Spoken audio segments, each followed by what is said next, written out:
Baik, bismillahirrahmanirrahim. Assalamualaikum warahmatullahi wabarakatuh. Iya, senang sekali hari ini saya bisa kembali mengajar kalian. Meskipun melalui channel YouTube ya teman-teman sekalian, tapi tentunya tidak mengurangi semangat saya untuk selalu berbagi ilmu dan mudah-mudahan bisa bermanfaat bagi kita semua. Baik, bismillahirrahmanirrahim. Insyaallah hari ini kita akan belajar tentang larutan asam dan basa, tapi yang akan kita pelajari tentang subbab larutan penyangga atau larutan buffer. Oke, jadi materi yang akan kita pelajari pada kesempatan kali ini itu tentang materi larutan penyangga ya. Materinya adalah tentang larutan penyangga atau buffer. Nah, materi larutan penyangga atau buffer ini merupakan campuran dari asam lemah dan garamnya atau campuran dari basa lemah dan garamnya. Oh iya, di sini garamnya ya, sorry. Oke, jadi komponen dari buffer ini harus ada dua, minimal itu dua ya. Jadi harus ada dua komponen, yaitu asam lemah dan garamnya atau basa lemah dan garamnya. Nah, adapun sifat dari larutan penyangga, yang pertama adalah mampu mempertahankan pH-nya. Maksudnya apa sih mampu mempertahankan pH? Jadi maksudnya seperti ini. Kalau misalkan kalian punya punya larutan, di mana larutan di sini misalkan mengandung zat yang sangat sensitif terhadap perubahan pH, kemudian kalian tambahkan buffer, maka ketika ditambahkan asam atau basa kuat maka pH-nya tidak berubah ya. Jadi pH-nya tetap. Di sini pH-nya cenderung tetap. Bukan tetap banget sih, tapi maksudnya berubah tapi sedikit. Jadi pH-nya tidak berubah drastis gitu ya, tidak berubah drastis. Itu yang penting ya. Nah, perlu teman-teman ketahui bahwa larutan penyangga atau buffer ini biasanya banyak dimanfaatkan dalam proses isolasi DNA atau proses isolasi enzim yang sangat rentan terhadap perubahan pH. Ataupun biasanya bisa digunakan juga pada industri makanan gitu ya. Kemudian sifat yang kedua adalah pH tidak berubah ketika ditambahkan dengan air ya.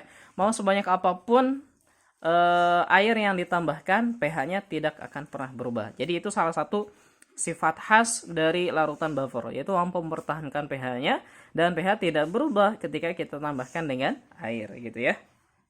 Oke, seperti itu. Oke, kita lanjutkan ya. Nah, ini saya jelaskan yang kedua adalah tentang contoh larutan penyangga. Nah, larutan penyangga ini ternyata ada loh dalam tubuh manusia gitu ya. Nah, manusia itu tersusun atas organ seperti jantung, kemudian dan lainnya, hati gitu kan. Organ tersebut tersusun atas jaringan, yang mana jaringan ini tersusun atas sel-sel ya. Sel itu kita bagi menjadi dua. Ada cairan yang ada di dalam sel, itu namanya intrasel, dan ada cairan yang ada di luar sel, yang kita namakan cairan ekstrasel. Untuk buffer yang ada pada intrasel itu adalah buffer fosfat ya. Jadi H2PO4- dan HPO4-2-. Sedangkan untuk cairan ekstrasel, nah cairan ekstrasel ini nama lainnya juga bisa disebut buffer plasma ya. Buffer plasma. Komponennya adalah H2CO3 dan HCO3-. Untuk buffer yang ada pada tubuh manusia itu tidak ada buffer dalam bentuk basa ya. Jadi semuanya dalam bentuk asam. Ini asam. Ini juga asam gitu ya. Adapun larutan penyangga yang terdapat pada makanan atau minuman, contohnya adalah asam benzoat dengan natrium benzoat. Asam benzoat ini adalah asamnya, sedangkan natrium benzoat adalah garamnya ya. COOH. Nah, ini benzoat tuh bentuknya seperti ini. Ini garamnya. Jadi H-nya tinggal kita substitusi dengan natrium. Jadi sehingga menjadi garam. Nah, kita lanjutkan ya. Kita lanjutkan ke jenis-jenis larutan penyangga. Nah, larutan penyangga itu berarti ada dua ya. Ada larutan penyangga asam, ada larutan penyangga basa. Larutan penyangga basa atau buffer basa atau larutan penyangga asam atau buffer asam yaitu campuran dari asam lemah dan garamnya. Nah, di sini ada istilah garamnya. Garamnya itu apa sih? Jadi garamnya itu adalah hasil reaksi antara asam dengan basa. Misalkan begini, CH3COH dan CH3CONA. yang disebut garamnya itu memiliki komponen yang sama. Misalkan CH3COH ada komponen yang sama, itu CH3COO dan di sini CH3COO. Itu namanya garamnya. Kalau tidak ada komponen yang sama, berarti bukan garamnya. Itu poin penting yang harus kalian pahami. Rumus dari buffer asam, nah rumusnya seperti ini. H+ sama dengan Ka dikali mol asam, ya, dimana kita sudah tahu bahwa mol itu rumusnya adalah volume dikali molaritas gitu ya. Nah, ini jangan sampai lupa. Oke, di sini ada istilah valensi. Valensi itu apa? Nah, jadi misalkan ini. Valensi itu adalah komponen yang sama pada garam. Misalkan CH3COO. Ini komponen yang sama kan? Nah, di garamnya lihat CH3COO-nya ada berapa? Ada 1 kan? Berarti valensinya 1. Itu yang kita namakan sebagai valensi. Oke, kita lihat contoh di buffer basa deh. Berarti kalau buffer basa harus basa lemah dan garamnya. Nah, ini basa lemah, lihat komponen yang samanya. NH4, di sini NH4 gitu kan. Nah, di sini NH4-nya ada 2. Oh, berarti valensinya menjadi 2 gitu ya. Rumusnya OH- Kb dikali mol basa per mol garam dikalikan valensi. Seperti itu ya. Ini poin penting yang harus kalian pahami. Selanjutnya, kita akan pelajari tentang cara membuat buffer. Oke, cara membuat buffer itu ada 2 cara. Cara yang pertama kita namakan dengan cara langsung. Cara langsung bisa dilakukan dengan 2 cara, yaitu mencampurkan asam lemah dan garamnya, atau mencampurkan basa lemah dan garamnya. Misalkan HF dan NaF, lihat memiliki komponen yang sama. Di sini ada F, di sini ada F juga. H2CO3 dan BaCO3, lihat komponennya ada yang sama. Ya, ini asamnya, ini garamnya. Asam itu pokoknya yang ada H-nya, gitu kan? Oke, adapun yang ini CH3COOH, ini asam lemah, NaF ini garam. Tapi ini bukan buffer, ya, bukan buffer. Kenapa? Ini bukan garam dari ini. Terus garamnya apa? Garamnya adalah CH3COONA gitu kan. Ini contoh garam dia. Gitu. Jadi garam itu punya komponen yang sama. Nah, itu poin pentingnya ya. Sekarang kita lanjutkan ke cara yang kedua, yaitu cara yang tidak langsung.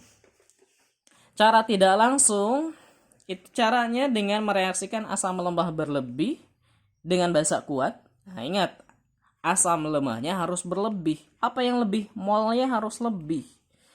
Kemudian basa lemah berlebih dan asam kuat. Contoh, kita misalkan mereaksikan 100 ml CH3COOH 0,1 molar dengan 50 ml NaOH 0,1 molar. Kita bikin reaksinya. Ya, CH3COH direaksikan dengan NaOH jadi CH3COONA dan H2O. Nah, kita hitung molnya. Mol itu kan perkalian dari volume dikali molaritas. Volume dikali molaritas.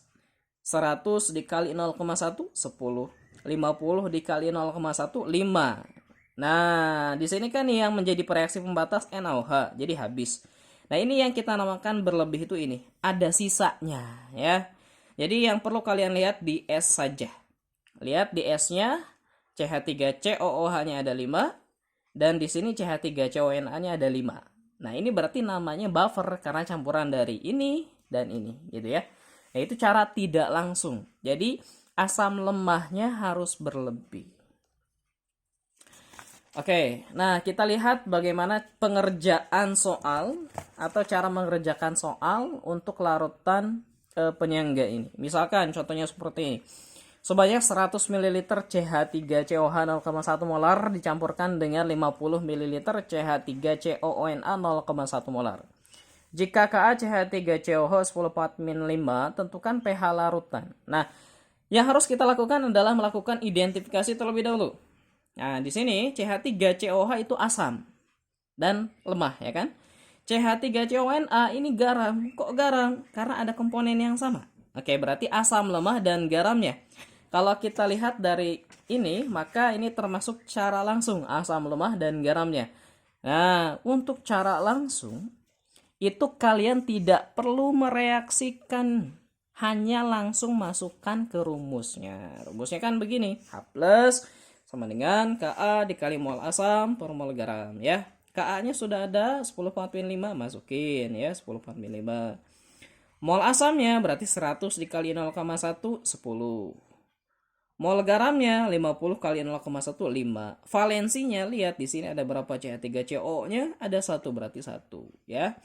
Jadi dapat 2 kali 10 pangkat min 5. Nah, pH-nya ya udah kita masukkan ke rumus ini, negatif logaritma H positif. Ya, jadi negatif logaritma 2 kali 10 pangkat 5, jawabannya 5 min log 2. Seperti itu ya teman-teman sekalian. Nah, itu bagaimana cara kita mengerjakan soal buffer tapi kalau misalkan cara langsung. Terus gimana sih kalau cara tidak langsung, apakah lebih sulit? Enggak ya, enggak sulit kok. Hampir sama, cuma beda aja cara pengerjakannya, beda sedikit sih. Nah, sekarang begini. Ini contoh soal yang cara tidak langsung. Sebanyak 100 ml NH4OH. Nah, kalau ada OH berarti basa kan? Basa lemah. Direaksikan dengan HCl. Nah, ini HCl asam kuat, bukan garam dia. Berarti harus direaksikan. Nah, kita reaksikan NH4OH plus HCl menjadi NH4Cl dan H2O. Sama, kita hitung molnya 100 kali 0,1 10. 50 kali 0,1 5. Nah, habis kan?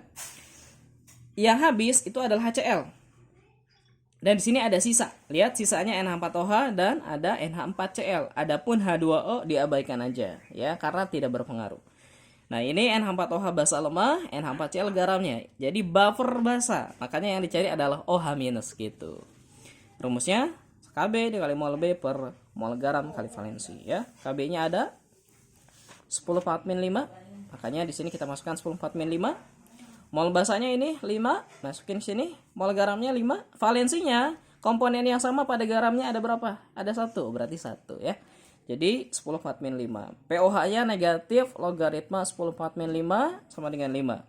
pH-nya berarti tinggal 14 dikurangi pOH ya. Sehingga didapatkan 9. Seperti itu ya. Jadi itu materi terkait dengan larutan penyangga atau buffer ya. Mudah-mudahan kalian semua bisa paham. Oke. Adapun jika ada hal-hal yang tidak kalian mengerti, silahkan komen di video ini. Kemudian jika ada hal yang ingin secara privasi ditanyakan, boleh juga WA saya. Baik, saya kira cukup. Mudah-mudahan ini bisa bermanfaat bagi kita semua. Wassalamualaikum warahmatullahi wabarakatuh.